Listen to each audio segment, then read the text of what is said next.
नमस्कार. शोभाज kitchen healthy फूडमध्ये खूप खूप मनापासून स्वागत. आज आपण एक नवीन रेसिपी पाहणार आहोत आणि कोणती रेसिपी आहे हे पाहण्यासाठी चला जाऊया किचनमध्ये. आज आपण सातारी स्टाईल चना मसाला कसा बनवायचा हे पाहणार आहोत. इथे लाल चण्याचा वापर केलेला आहे. तुम्ही काळे चणे किंवा लाल चणे घेऊन अशा प्रकारे चविष्ट मसालेदार चना बनवू शकता किंवा ढाबा स्टाईल चण्याची भाजी बनवू शकता. चला तर मग झटपट रेसिपीला सुरुवात करूया. कोणी पाहुणे येणार असतील डब्यासाठी, रात्रीच्या सकाळच्या जेवणासाठी बनवू शकता आणि एकदा खाल ना तर पुन्हा पुन्हा बनवाल इतकी अप्रतिम चवीची ही भाजी लागते. एकच भाजी केली की ती भात किंवा चपाती, पुरी, भाकरी कशाही सोबत खाऊ शकता. बाकी दुसरं काहीही करायची गरज भासत नाही.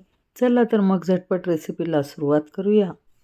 इथे 1 कप मोड आलेले चणे म्हणजे मी 4-5 तास चणे भिजवले आणि नंतर 6 ते 7 तास कापडामध्ये बांधून ठेवले आणि अशा प्रकारे चणे हे अंकुरित करून घेतलेले आहेत. त्यामुळे त्याचे पोषण मूल्य अधिक वाढते. हे चणे मी देशी चणे घेतलेले आहेत. आता आपण कुकर घेतलेला आहे. कुकरमध्ये प्रथम चणे टाकले. चणे निवडून स्वच्छ करून घेतलेले आहेत.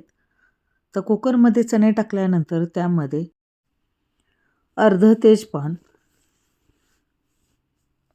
1 इंच दालचिनीचा तुकडा, 3 लवंगा, अर्धा चमचा मीठ, पाव चमचा हळद आणि 1 चमचा तेल टाकलं. त्यानंतर 1 मोठा ग्लास भरून पाणी टाकलं. हे सर्व मिश्रण चमच्याच्या साहाय्याने व्यवस्थितपणे ढवळून घेतलं. जेणेकरून सर्व जिन्नस एकजीव होतील. कुकरला झाकण लावून गॅसवरती शिट्ट्या करून घेतल्या. 4 ते 5 शिट्ट्या होऊ द्यायच्या. जोपर्यंत गॅसवरती शिट्ट्या होत आहेत तोपर्यंत आपण मसाला पाहू. त्यासाठी 1 मोठा टोमॅटो चिरून घेतलेला आहे. मुठभर ताजी स्वच्छ कोथिंबीर धुवून देठासहित घेतलेली आहे. त्यानंतर 1 मोठा कांदा उभा चिरून घेतलेला आहे. 1 इंच आलं आणि 1 गड्डी लसूण सोलून घेतलेला आहे. तसंच 1 मोठा चमचा धणे घेतलेले आहे. असा ताजा मसाला वापरला ना तर चव अप्रतिम लागते. आता येथील काही पदार्थ आहेत ते आपण गॅसवरती भाजून घेणार आहोत.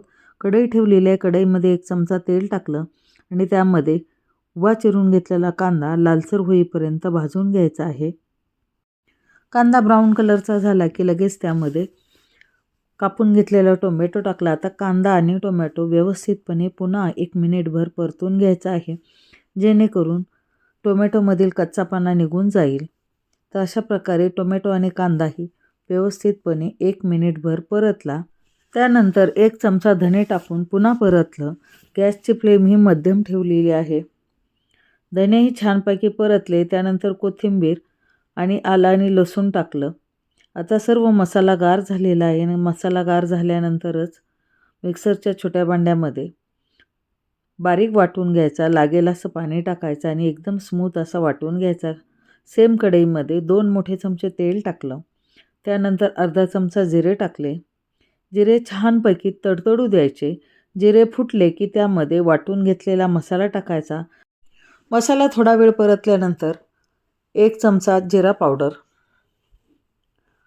2 चमचे काश्मीरी मिरची पावडर किंवा तुमच्याकडे जे उपलब्ध असेल मिरची पावडर ते टाकू शकता. अर्धा चमचा गरम मसाला. आता हे सर्व मिश्रण चमच्याच्या साहाय्याने व्यवस्थितपणे ढवळून घ्यायचं, मिक्स करून घ्यायचं. आता त्यामध्ये 1 मोठा चमचा कांदा लसूण मसाला टाकला आणि पुन्हा मिश्रण व्यवस्थितपणे परतून घेतलं.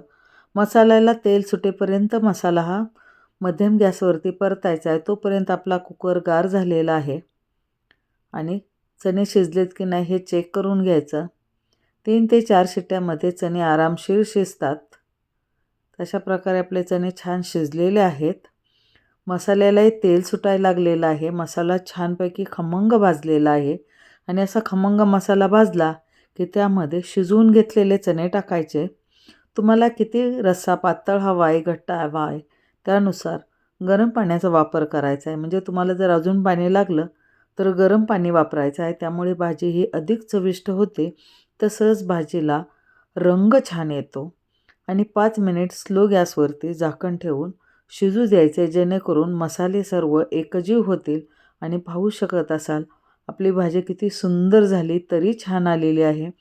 आणि वरून बारीक चिरून घेतलेली कोथिंबीर टाकायची आणि आता एका बाउलमध्ये काढून घ्यायचं. अतिशय चविष्ट लागते. कमी मेहनतीमध्ये, कमी श्रमामध्ये आणि कमी साहित्यात बनते आणि चव म्हणाल तर एकदम भन्नाट लागते. एकदा जर तुम्ही ही भाजी केली तर या पद्धतीने तुम्ही भाजी पुन्हा पुन्हा बनवाल आणि अगदी बोटं चाखून खाल. तर आवडली ना काळ्या चण्याची मसालेदार भाजी किंवा चना मसाला.